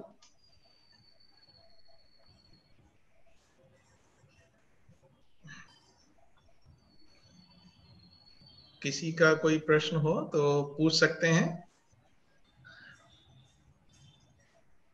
और अगर प्रश्न नहीं है तो फिर हम, समय भी हो गया है चूंकि हम लोगों ने थोड़ा लेट भी स्टार्ट किया था. तो once again in the end मैं आज की हमारी वक्ता सिस्टर वर्षा पटेल जी को अपने सभी पार्टिसिपेंट्स की ओर से, प्रज्ञा लॉज की ओर से बहुत बहुत आभार और धन्यवाद कि अपने व्यस्त कार्यक्रम से आपने समय निकाला और इतना अच्छा विस्तार से भक्ति योग के बारे में आपने चर्चा की और विचार हमारे साथ शेयर किए. बहुत बहुत धन्यवाद। साथ ही हम अपने सभी पार्टिसिपेंट्स का बहुत बहुत धन्यवाद करते हैं जो पूरे इंडिया से आए हैं, और नॉर्थ साउथ ईस्ट वेस्ट सभी जगह से, सभी का बहुत बहुत आभार।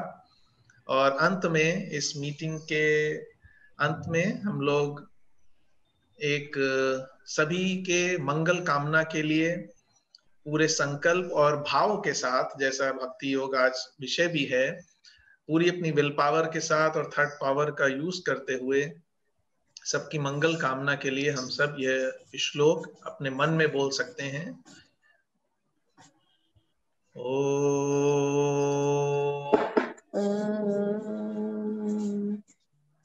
सर्वे भवन्तु सुखिनः, सर्वे सन्तु निरामयाः, सर्वे भद्राणि पश्यन्तु मा कश्चित् दुःखभाग्। ओम शांति शांति शांति।